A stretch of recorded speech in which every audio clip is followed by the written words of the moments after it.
क्षमादान क्यों? प्राची के प्यार के खिलाफ थी उसकी माँ। प्राची ने अपनी माँ की खुशियों के लिए क्या नहीं किया था। बेटी होकर भी बेटा बनकर उनका सहारा बनी। सभी पारिवारिक जिम्मेदारियां पूरी करने के बाद उसका क्षितिज से शादी करना मीरा को क्यों अखर रहा था। टैक्सी से उतरते हुए प्राची के दिल की धड़कन तेज हो गई थी। पहली बार अपने ही घर के दरवाजे पर उसके पैर ठिठक गए थे। वह जड़वत खड़ी रह गई थी। क्या हुआ? क्षितिज ने उसके चेहरे पर अपनी गहरी दृष्टि डाली थी। डर लग रहा है, चलो लौट चलते हैं। माँ को फोन पर खबर कर देंगे, जब उनका गुस्सा शांत हो जाएगा तब आकर मिल लेंगे। प्राची ने मुड़ने का उपक्रम किया था। यह क्या कर रही हो? ऐसा करने से तो माँ और भी नाराज होंगी। और अपने पापा की सोचो, उन पर क्या बीतेगी। क्षितिज ने प्राची को आगे बढ़ने के लिए कहा था। प्राची ने खुद को इतना असहाय कभी महसूस नहीं किया था। उसने क्षितिज की बात मानी ही क्यों? आधा जीवन तो कट ही गया था, शेष भी इसी तरह बीत जाता। अनवरत विचार श्रृंखला के बीच अनजाने में ही उसका हाथ कालबेल की ओर बढ़ गया था। घर के अंदर से दरवाजे तक आने वाली माँ की पगझाप को वह बखूबी पहचानती थी। दरवाजा खुलते ही वह और क्षितिज माँ के कदमों में झुक गए, पर मीरा देवी चौंक कर पीछे हट गईं। यह क्या है? प्राची। उन्होंने एक के बाद एक कर प्राची के जरीदार सूट, गले में पड़ी फूलमाला और मांग में लगे सिंदूर पर निगाह डाली थी। माँ, मैंने क्षितिज से विवाह कर लिया है। प्राची ने क्षितिज की ओर संकेत किया था। मैंने मना किया था ना, पर जब तुमने मेरी इच्छा के विरुद्ध विवाह कर ही लिया है तो यहाँ क्या लेने आई हो? मीरा देवी फुफकार उठी थी। क्या कह रही हो माँ? वीणा, निधि और राजा ने भी तो अपनी इच्छा से विवाह किया था। हाँ, पर तुम्हारी तरह विवाह करके आशीर्वाद लेने द्वार पर नहीं आ खड़े हुए थे। माँ, प्रयत्न तो मैंने भी किया था, पर आपने मेरी एक नहीं सुनी, इसलिए तुमने अपनी मनमानी कर ली। विवाह ही करना था तो मुझसे कहती, अपनी जाति में क्या लड़कों की कमी थी। अरे, इसने तो तुमसे तुम्हारे मोटे वेतन के लिए विवाह किया है। मैं तुम्हें श्राप देती हूँ कि तुमने माँ का दिल दुखाया है। तुम कभी चैन से नहीं रहोगी। और इसके बाद वो ऐसे बिलखने लगी जैसे घर में किसी की मृत्यु हो गई हो। माँ, बस इतना बोलकर प्राची अविश्वास से उनकी ओर ताकती रह गई। माँ के प्रति उसके मन में बड़ा आदर था। अपना वैवाहिक जीवन वह उनके श्राप के साथ शुरू करेगी, ऐसा तो उसने सपने में भी नहीं सोचा था। अनजाने ही आंखों से अश्रुधारा बह चली थी। ठीक है माँ, एक बार पापा से मिल लें, फिर चले जाएंगे। प्राची ने कदम आगे बढ़ाया ही था कि मीरा देवी फिर भड़क उठी। कोई जरूरत नहीं है ये दिखावा करने की। विवाह करते समय नहीं सोचा अपने अपाहिज पिता के बारे में, तो अब ये सब रहने ही दो। मैं उनकी देखभाल करने में पूर्णतः असक्षम हूँ। मुझे किसी की दया नहीं चाहिए। मीरा देवी ने प्राची का रास्ता रोक दिया। कौन है? मीरा। अंदर से नीरज बाबू का स्वर उभरा था। मैं उन्हें समझा दूंगी कि उनकी प्यारी बेटी प्राची अपनी इच्छा से विवाह करके घर छोड़कर चली गई। वो क्षितिज को लक्ष्य करके कुछ बोलना ही नहीं चाहती थी, मानो वह वहाँ हो ही नहीं। चलो चले। आखिर मौन क्षितिज नहीं तोड़ा। वो सहारा देकर प्राची को टैक्सी तक ले गया और प्राची टैक्सी में बैठी देर तक सुबकती रही।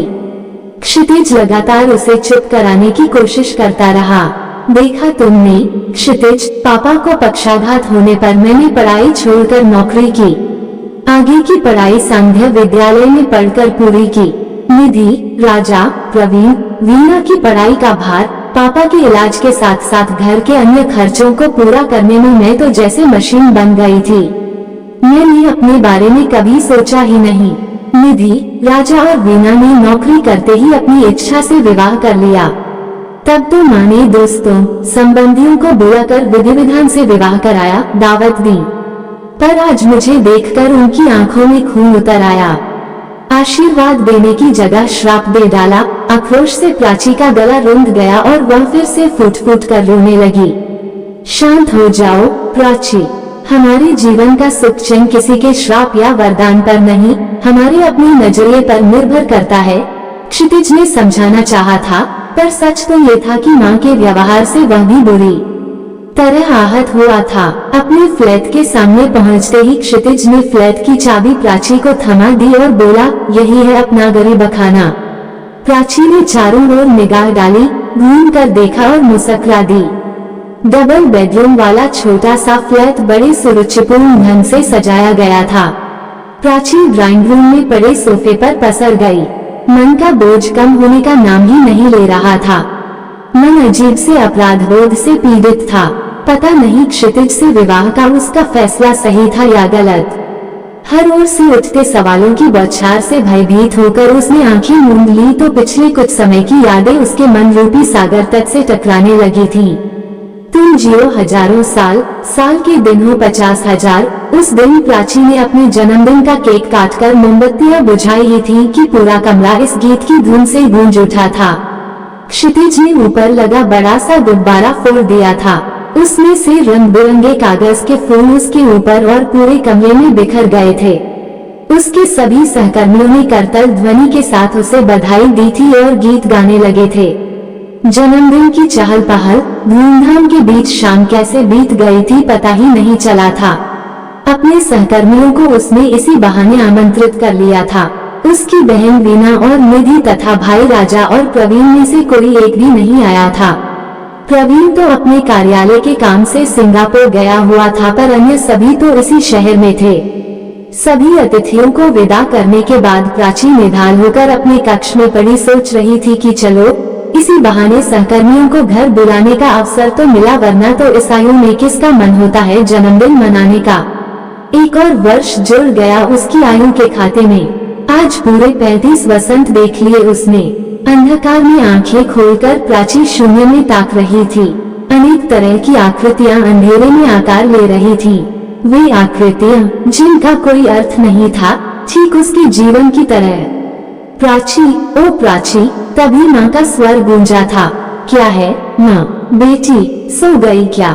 नहीं तो थक गई थी, सो आराम कर रही हूँ। माँ, राजा, निधि और वीना में से कोई नहीं आया, प्राची ने शिकायत की थी। अरे हाँ, मैं तो तुझे बताना ही भूल गई। राजा का फोन आया था, बता रहा था कि अचानक ही उसके दफ्तर का कोई बड़ा अफसर आ गया, इसलिए उसे रुकना पड़ गया है। वीना और निधि को तो तुम जानती ही हो, अपनी गृहस्थी में कुछ इस प्रकार डूबी हैं कि उन्हें दीनो दुनिया का होश तक नहीं है। माँ ने उन सब की ओर से सफाई दी थी, फिर भी थोड़ी देर के लिए तो आ ही सकती थी। वीना तो फोन पर यह कहकर हंस रही थी कि इस बुढ़ापे में दीदी को जन्मदिन मनाने की क्या सूझी। ये कहकर माँ खिलखिलाकर हंसी थी। माँ की यह हंसी प्राची के कानों में सीसा घोल गई थी। वह रुनासी होकर बोली, पहले कहना चाहिए था ना माँ कि तुम्हारी प्राची को वृद्धावस्था में जन्मदिन मनाने का साहस नहीं करना चाहिए। अरे बेटी, मैं तो यूं ही मजाक कर रही थी, तू तो बुरा मान गई। 35 वर्ष की आयु में तो आजकल लोग जीवन शुरू करते हैं। माँ ने जैसे भूल सुधार की मुद्रा में कहा, इस तरह अंधेरे में क्यों बैठी है? आज चल उपहार खोलते हैं, देखेंगे किसने क्या दिया है। माँ की बच्चों जैसी उत्सुकता देखकर प्राची उठकर दालान में चली आई। अब माँ हर उपहार को खोलती, उसके दाम का अनुमान लगाती और एक और सरका देती। ये देखो, ये किसने दिया है? उन्होंने बॉल डांस करते जोड़े का शोपीस निकाला था और फिर व्यंग्य के लहजे में बोली थी, लोगों को उपहार देने की अक्ल भी नहीं होती, अकेली लड़की को जोड़े का उपहार, भला कोई बात हुई? माँ, डब्बे पर देखो, नाम लिखा होगा, प्राची बोली थी। मेरा चश्मा दूसरे कमरे में रखा है, ले तू भी पढ़ ले। उन्होंने डब्बा और उस पर लिपटा कागज दोनों प्राची की ओर बढ़ा दिए थे। क्षितिज गोखले, प्राची ने नाम पढ़ा और चुप रह गई थी। माँ दूसरे उपहारों में व्यस्त थी। नाम के बाद एक वाक्य और लिखा हुआ था, प्यार के साथ संसार की सबसे सुंदर लड़की के लिए। अनजाने ही प्राची का चेहरा शर्म से लाल हो गया था। ये देख कितना सुंदर बुके है, पर सच कहूँ बुके का पैसा व्यर्थ जाता है। कल तक फूल मुरझा जाएंगे, फिर फेंकने के अलावा क्या होगा इनका? माँ, फूलों की अपनी ही भाषा होती है। कुछ देर के लिए ही सही, अपने सौंदर्य और सुगंध से सबको चमत्कृत करने के साथ ही जीवन की क्षणभंगुरता का उपदेश भी दे ही जाते हैं। प्राची मुस्कुराई थी। तुम्हारे दार्शनिक विचार मेरे पल्ले तो पड़ते नहीं हैं। चलो आराम करो, मुझे भी बड़ी थकान लग रही है, कहती हुई माँ उठ खड़ी हुई थी। सोने से पहले हर दिन की तरह उस दिन भी अपने पिता नीरज बाबू के लिए दूध लेकर गई थी प्राची। बेटी, बड़ी अच्छी रही तेरे जन्मदिन की पार्टी, बड़ा आनंद आया। हर साल क्यों नहीं मनाती अपना जन्मदिन, इसी बहाने तेरे अपाहिज पिता को भी थोड़ी सी खुशी मिल जाएगी, नीरज बाबू भीगे स्वर में बोले थे। प्राची पिता का हाथ थामे कुछ देर उनके पास बैठी रही थी। कोई अच्छा सा युवक देखकर विवाह कर ले प्राची, अब तो राजा, प्रवीण, वीणा और निधि सभी सुव्यवस्थित हो गए हैं। रहा हम दोनों का तो किसी तरह संभाल ही लेंगे। क्यों उपहास करते हैं पापा, मेरी क्या अब विवाह करने की उम्र है? वैसे भी अब किसी और के सांचे में ढलना मेरे लिए संभव नहीं होगा, वो हंस दी थी। नीरज बाबू को रजाई उड़ाकर और पास की मेज पर पानी रख प्राची अपने कमरे में आई तो आंखों में नींद का नामो निशान नहीं था। शायद 5 वर्ष हुए होंगे जब उसके सहपाठी सौरभ ने उसके सामने विवाह का प्रस्ताव रखा था। बाद में उसके माता पिता घर भी आए थे, पर माँ ने इस विवाह के प्रस्ताव को नहीं माना था। बेटा, समझकर तुम्हें पाला है, अब तुम प्रेम के चक्कर में पड़कर विवाह कर लोगी तो इन छोटे बहन भाइयों का क्या होगा? माँ क्रोधित स्वर में बोली थी। सौरभ ने अपने लंबे प्रेम प्रकरण का हवाला दिया तो वह भी अड़ गई थी। माँ, मैंने और सौरभ ने विवाह करने का निर्णय लिया है, आप चिंता न करें, मैं पहले की तरह ही परिवार की सहायता करती रहूंगी। प्राची ने 2 टूक निर्णय सुनाया था। कहने और करने में बहुत अंतर होता है।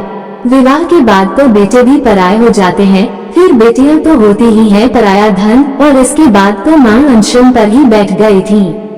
जब 3 दिन तक माँ ने पानी की एक बूंद तक गले के नीचे नहीं उतारी तो वो घबरा गई और उसने सौरभ से कह दिया था कि उन दोनों का विवाह संभव नहीं है। उसके बाद वह सौरभ से कभी नहीं मिली। सुना है विदेश जाकर वहीं बस गया है वह। इन्हीं ख्यालों में खोई वह नींद की गोद में समा गई थी।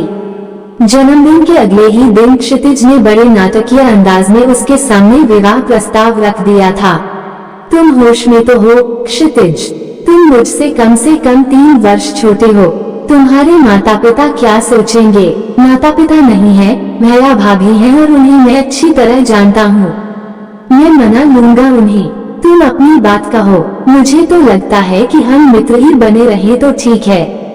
नहीं, ये ठीक नहीं है। पिछले 2 सालों में हर पल मुझे यही लगता रहा है कि तुम्हारे बिना मेरा जीवन अधूरा है, क्षितिज ने स्पष्ट किया था। प्राची ने अपनी माँ और पिताजी को जब इस विवाह प्रस्ताव के बारे में बताया तो माँ देर तक हंसती रही थी।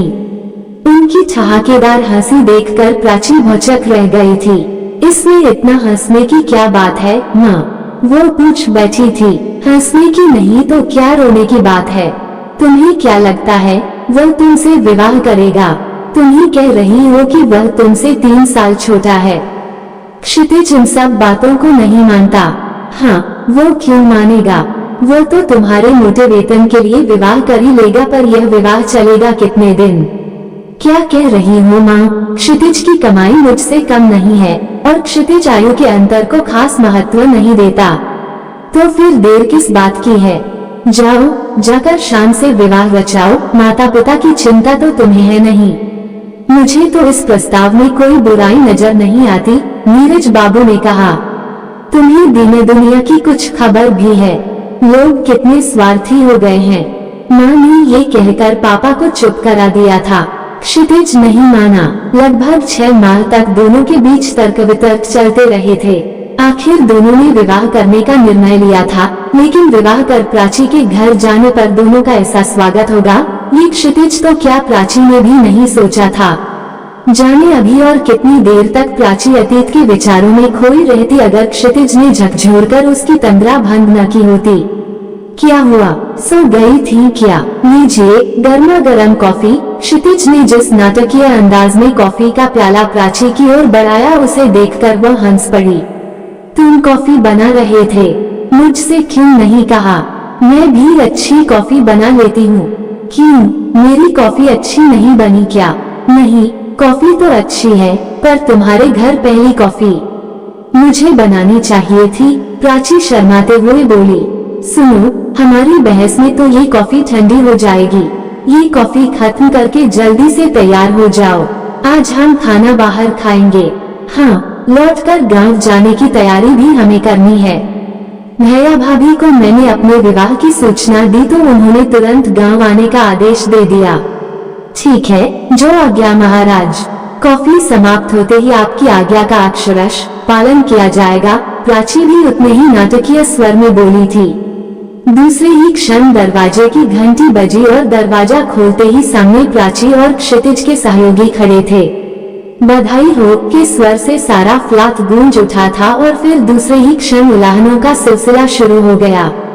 वो तो मनोहर और ऋचा ने तुम्हारे विवाह का राज खोल दिया, वरना तुम तो इतनी बड़ी बात को हजम कर गए थे, विशाल ने शिकायत की थी। आज हम नहीं टलने वाले, आज तो हमें शानदार पार्टी चाहिए, सभी संवेद स्वर में बोले थे। पार्टी तो अवश्य मिलेगी, पर आज नहीं, आज तो मुंह मीठा कीजिए, प्राची और क्षितिज ने अनुनय की थी। उनके विदा लेते ही दरवाजा बंद कर प्राची जैसे ही मुड़ी की घंटी फिर बज उठी। इस बार दरवाजा खोला तो सामने राजा, प्रवीण, निधि और वीणा खड़े थे। दीदी, जीवन के इतने महत्वपूर्ण क्षण में आपने हमें कैसे भुला दिया। प्रवीण साथ लाए कुछ उपहार प्राची को थमाते हुए बोला था। राजा, निधि और वीणा ने भी दोनों को बधाई दी थी। हम सब आप दोनों को लेने आए हैं, पापा ने बुलावा भेजा है। अब तो जानती हैं, वो खुद यहाँ नहीं आ सकते, राजा ने आग्रह किया था। भैया, हम दोनों आशीर्वाद लेने घर गए थे, पर माँ ने तो हमें श्राप ही दे डाला, प्राची यह कहते रो पड़ी थी। माँ का श्राप भी कभी फलीभूत होता है। दीदी, शब्दों पर मत जाओ, उनके मन में तो आपके लिए लबालब प्यार भरा है। प्राची और क्षितिज जब घर पहुँचे तो सारा घर बिजली की रोशनी में जगमगा रहा था। व्हील चेयर पर बैठे नीरज बाबू ने प्राची और क्षितिज को गले से लगा लिया था। यह क्या प्राची, घर आकर पापा से मिले बिना चली गई। इस दिन को देखने के लिए तो मेरी आंखें तरस रही थी। प्राची कुछ कहती इससे पहले ही यह मिलन पारिवारिक बहस में बदल गया था। कोई फिर से विधि विधान के साथ विवाह के पक्ष में था तो कोई बड़ी सी दावत के। आखिर निर्णय मां पर छोड़ दिया गया। सबसे पहले तो क्षितिज बेटा, तुम अपने भैया भाभी को आमंत्रित करो और उनकी इच्छानुसार ही आगे का कार्यक्रम होगा, मां ने ये कहकर अपना मौन तोड़ा। प्राची को आशीर्वाद देते हुए मां की आंखें भर आई और स्वर रुंध गया था। हो सके तो तुम दोनों मुझे क्षमा कर देना। आपको ये कहानी कैसी लगी हमें कमेंट कर जरूर बताएं। इसी तरह की अच्छी कहानियाँ आप यहाँ पर पढ़ सकते हैं। यहाँ उपस्थित शिक्षाप्रद कहानियाँ आपका मनोरंजन करने के साथ दिशा भी देंगी। तो बने रहिए हमारे साथ और हमारे प्रयास को सफल बनाएं।